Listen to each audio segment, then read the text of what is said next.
Hello, everyone. Welcome to this morning's episode.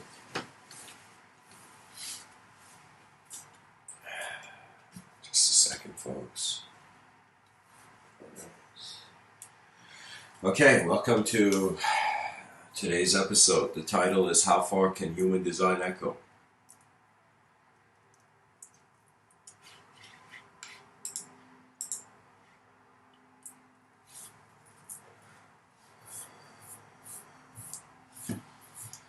And so the answer to that question is really for the eyes of the future to see, but we as human beings now can in some sense engage the question of how long will the idea, the image, any association with the human design stick around.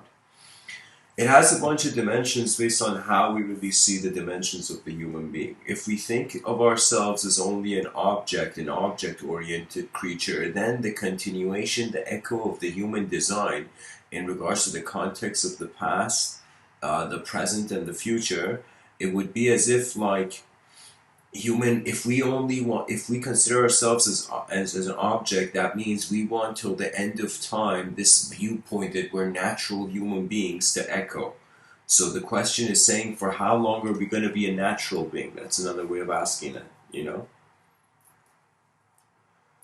The other view is that you're not just an object, that in some sense you're a subject.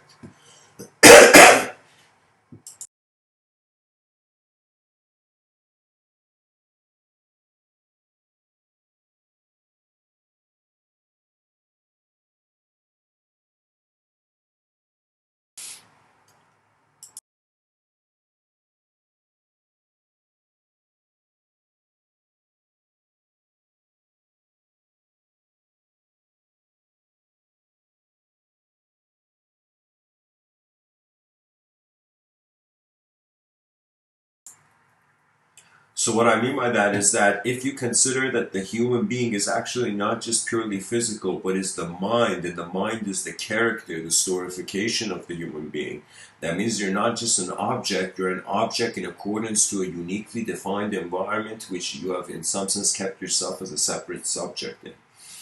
So in that case, how long will human design echo?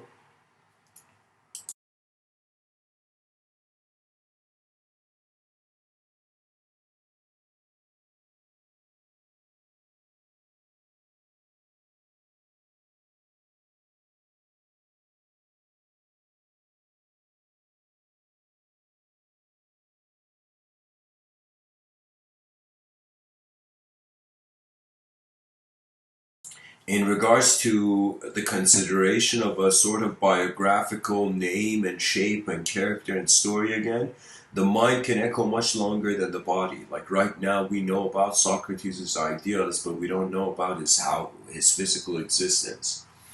Do you see many things in history? They're kept by a thin line where the accuracy has to be just dismissed.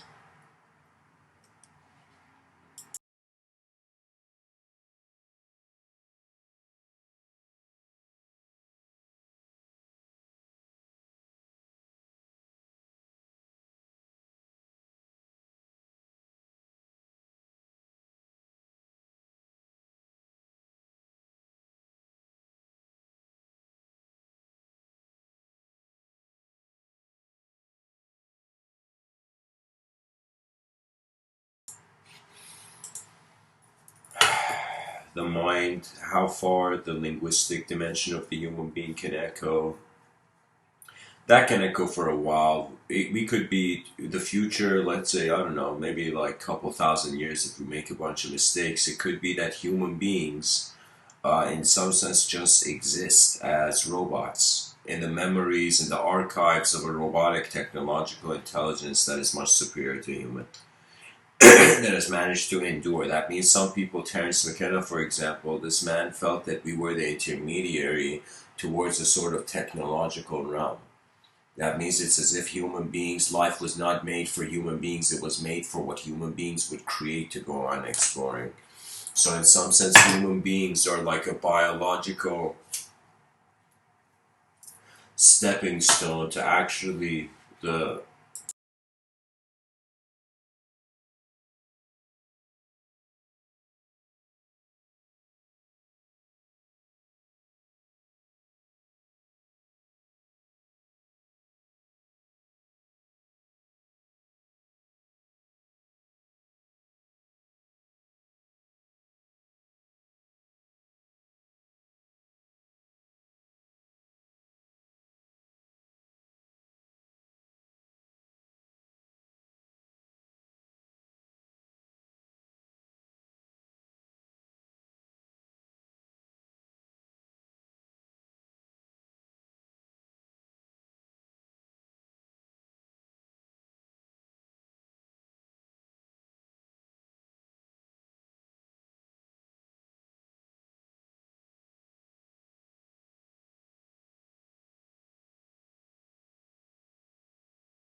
Sorry, guys. Needed to handle something.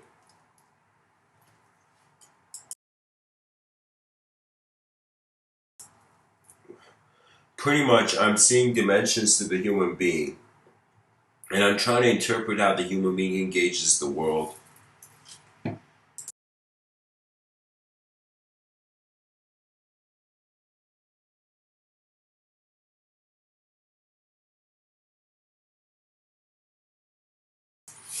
And pretty much, guys, the notes I've written here is that I've divided that question, how far can human design go? I've wondered about the question in regards to the past, how were we human? So we are wondering about human design in regards to the past context. We're wondering about human design in regards to the present context, and we're wondering about human design in regards to the future context. It is very clear that the past is just accessible information. We can't really do much about the past. It is what it is. So, how are we human? That question is kind of like answered by how we're existing in the present. Pretty much the idea is either there's a dimension where cause and effect, it's like a series of endless cause and effects, or the cause never was in the same dimension as the effect, therefore the cause was higher dimensional. So we can say if we are the effect of a higher dimension, then it kind of makes sense why we feel there's more.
Alright, guys, I gotta apologize to the listeners. This thing was on mute and I was just talking. Uh, Here's the thing. I don't know how far people heard it. I think they pretty much heard this part, but I'm going to repeat it again. I'm asking the question, how far can human design echo? And anybody watching this talk at any point in time, you can try to give your answer to this. We know that extinction is the end point. If you were a religious person, the word extinction would mean apocalypse to you.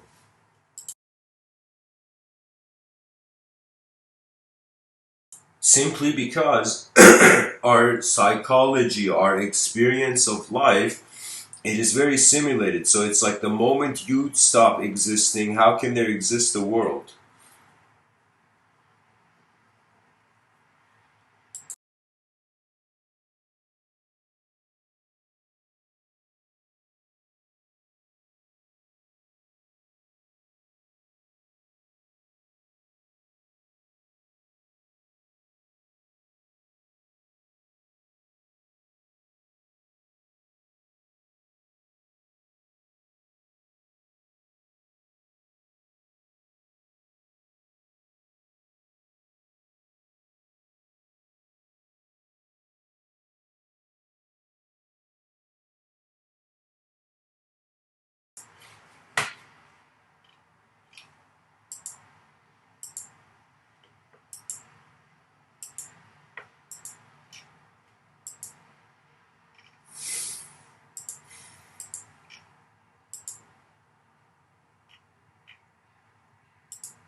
Just like in order to speak, we need a alphabet. The alphabet is the source of language. In some sense, the human being is wondering what is the source of reality. And it's kind of strange because in front of our eyes, we are part of the image, but behind our eyes, we perceive images. I feel that the human design, in some sense, echoes as far as human beings are around to see it. That means we have to preserve human nature, and in some sense, we have to connect all the branches of academia to the simple comprehension of the human body. For a long time, and I'm still under this impression that language is the superior. Those people who study language, they surpass both the scientist and the philosopher.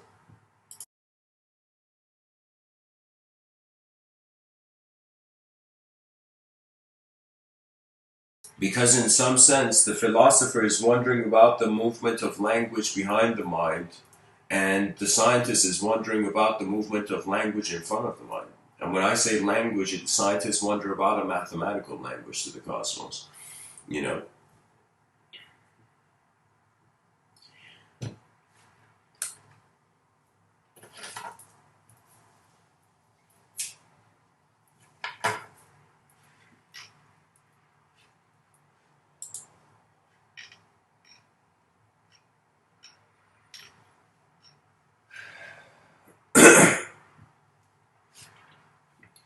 it's all about the dimensions of the human form, how much we care about it, how much we care. If we care about the evolution of psychology more than the evolution of the image, you know what that would mean? That would mean human beings may reach a point in history in the future that they may be so bored of the human design that they may want to experience, they may feel it's so hollow, they may just feel like a bunch of atoms hovering in space, that why not connect your mind to an advanced computer? So that is the danger of it. That's why I'm saying, how far do we want to see the human design echo? Because the whole point is that energy doesn't get created or destroyed, it just transforms. So it's technically 8 billion creatures um, on this rock in the middle of nowhere. Their decisions define the kind of way the energy that is currently on the planet transforms. You know, I kind of totally understand why there was a sort of ceremonial dimension to Native American metaphysics.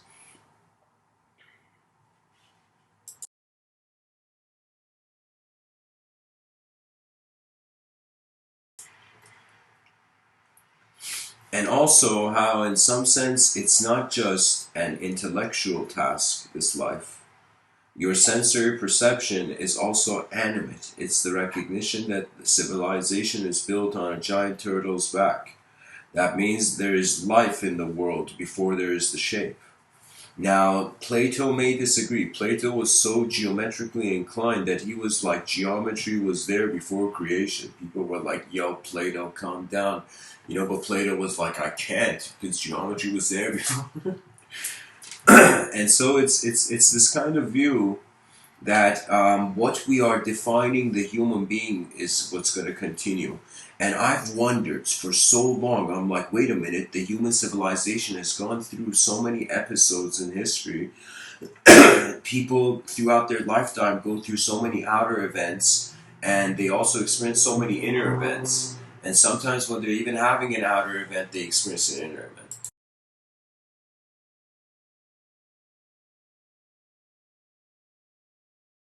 Like all those people who go to Burning Man, those guys are not there to just experience an outer event.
All right, guys, I gotta start this talk again. There were too many interruptions.